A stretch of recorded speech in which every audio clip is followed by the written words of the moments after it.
c'est qu'on ait les rushs, puisque toute la phrase est en off. Donc le off, tu peux l'utiliser sur n'importe qui. Est-ce qu'on n'appellerait pas Tristan Wallex là ? Attends, et j'ai deux autres éléments à apporter, Cyril. Il va jamais te répondre. On verra s'il va, il va peut-être pas me répondre, mais bon, si Tristan Wallex, eux, ils m'interpellent bien dans la rue. Si c'est le cas, c'est évidemment très grave, mais surtout, il devrait pouvoir, pour éteindre la polémique, puisqu'il y en a une, et qu'il y a un certain nombre de journalistes qui s'interrogent, il faut qu'ils diffusent le vrai in, c'est-à-dire à quel moment Gérard Depardieu dit ça, et qui il désigne à ce moment-là. Et dans les souvenirs de l'équipe de reportage, il y a un autre moment où il y a un touriste canadien qui justement a une action assez déplacée à l'égard d'une jeune fille. Et ça, c'est dans le film de Yann Moix. Et Gérard Depardieu va voir ce touriste canadien avec la fille qui l'accompagne, la guide, et lui demande d'arrêter d'importuner une petite fille. Donc il a en plus une action, j'ai envie de dire, responsable vis-à-vis des petites filles. Donc il y a cet élément-là aussi. Et ça, Yann Moix aimerait bien et se demande pourquoi. Yann Moix veut voir le film, veut qu'on récupère le film. Oui, il aimerait bien que cette séquence soit diffusée parce que ça éclaire les choses d'une autre façon. Là-dessus, mais si ce que vous dites est vrai, c'est catastrophique. Il y a énormément de ce que tout. Et j'apporte un dernier élément, pardon. C'est que la traductrice, et ça, il y a des preuves irréfutables. La traductrice qui est prise pour, à qui Gérard Depardieu s'exprimerait de façon déplacée, a écrit postérieurement au tournage en disant des choses extrêmement agréables à l'égard de Gérard Depardieu sur son comportement.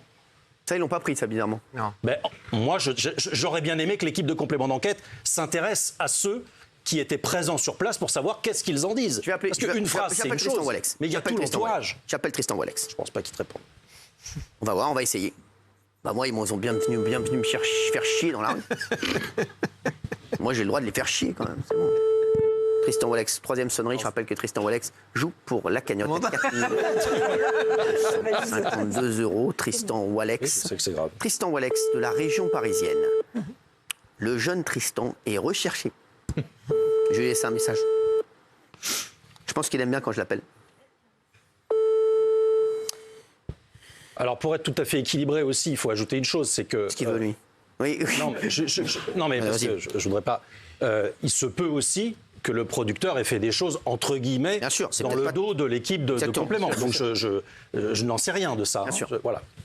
Bien sûr. Non, mais Geoffroy, c'est fou. Non, mais parce que ce que vient de dire Jacques est parfaitement vrai. Et beaucoup de journalistes dans Paris aujourd'hui essayent de savoir ça.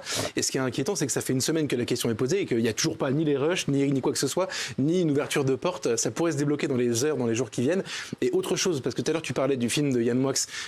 Aujourd'hui, le producteur, le fameux producteur. Laissez-moi un message, merci. Tristan Wallex. À la fin de votre message, si vous souhaitez le modifier, tapez dièse. Tristan Wallex et Cyril Hanouna de Enquête de complément. Je suis en train d'enquêter sur le complément d'enquête concernant Gérard Depardieu et on a quelques éléments troublants. On aimerait bien vous parler. Donc, si vous voulez bien nous rappeler, tu connais mon numéro, Tristan, ou bien venir même sur le plateau pour nous en parler. Parce que c'est vrai qu'il y a des éléments troublants dans le complément d'enquête de Gérard Depardieu et on aimerait bien avoir le film, Tristan, le film de Yann Moix. Si tu l'as chez toi, n'hésite pas à m'inviter. Je viendrai même pendant les vacances. J'ai rien à foutre. À partir de vendredi, je suis libre. Donc voilà. Donc rappelle-moi et sinon envoie-moi un petit message. Mais là, c'est pas Hanouna l'animateur qui t'appelle. Là, c'est l'enquêteur. À tout à l'heure.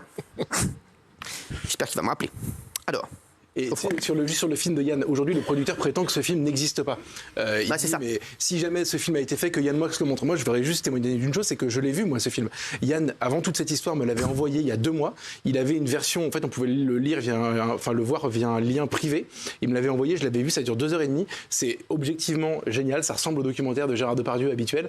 C'est vraiment, vraiment super. Et je l'ai vu. Et aujourd'hui, lui prétend que ce film n'existe pas. Et ça, pour le coup, je peux témoigner, moi, vraiment que s'il existe. Moi, je vais vous dire, ce qui me dérange. J'ajoute un point là-dessus, Cyril, c'est que 2 jours avant la diffusion du complément d'enquête, le lien qui permettait de voir le film a été supprimé. Incroyable. Lui, il demande à ce que ce soit rétabli, évidemment, parce qu'il veut que d'autres journalistes puissent voir ce film de 2h30, dont il dit le plus grand bien. Des éléments troublants. Voilà. Alors, justement, il y a un truc, moi, qui me dérange, c'est que tout le monde, derrière, s'engouffre dans la brèche, dont la ministre de la Culture, Rima Abdul Malak, qui a annoncé l'ouverture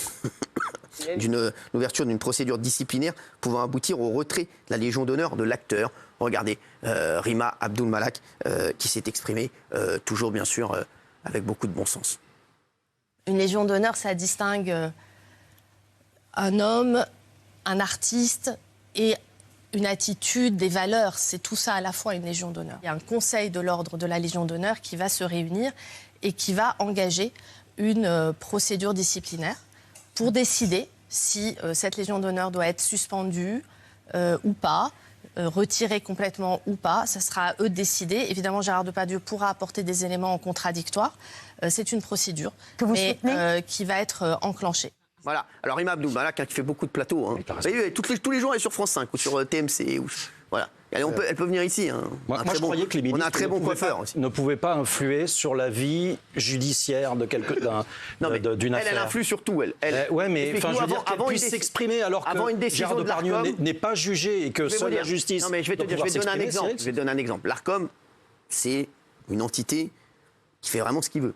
C'est vraiment, ils sont libres. L'État n'a pas interférer sur l'Arcom.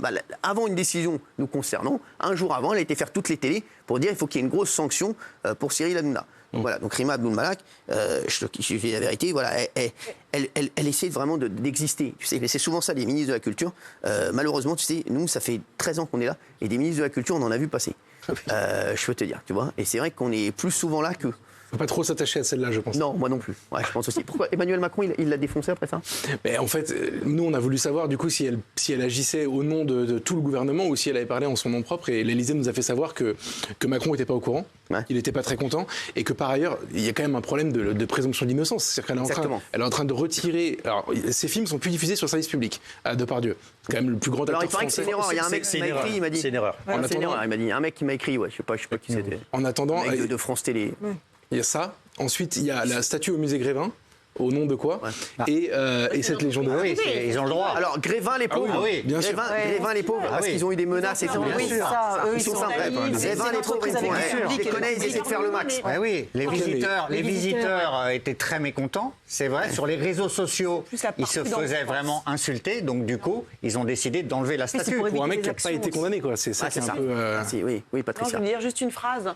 Parce que Geoffroy Jacques vous entend, certes, s'il y a un montage qui est dégueulasse, c'est évidemment très très grave. Mais il ne faut pas oublier que parallèlement, parce que vous parlez de meute, on l'a déjà dit ça. Oui, mais il y a une nouvelle plainte pour viol là qui est tombée il y a une heure. Ça, comme on a dit, attendons ce que va dire la justice. Oui, mais ça fait la troisième. N'oubliez pas l'affaire Benjamin Mendy. Oui, mais je dis juste qu'il y a un contexte quand même qui est compliqué. Non, mais juste Géraldine, attendez, ne faites pas une Rima Abdul Malak. Vous êtes bien mieux coiffé qu'elle. Du complément d'enquête sur la justice, tu peux pas le nier. Ça, c'est un problème. Là, pour l'instant, il y a la justice qui va faire son travail. Sur ça, c'est des faits. Voilà, sur lesquels on est en train d'enquêter, sur lesquels on peut avoir des explications. Et j'ajoute une chose, Cyril, c'est qu'il ne faudrait pas que les rushs aient disparu, que les rushs aient été détruits. Bien sûr. Ce que demandent Yann Moix et son entourage, c'est évidemment de pouvoir voir le matériel. Exactement. Mais y compris les rushs. Okay. Donc j'espère que le producteur et France 2 ne les détruiront pas. On va se retrouver dans un instant avec Miss France 2024, qui va venir nous voir, et Cindy Fabre, qui est tout le temps avec elle. C'est comme Rima Abdul Malak avec Emmanuel Macron. À tout de suite.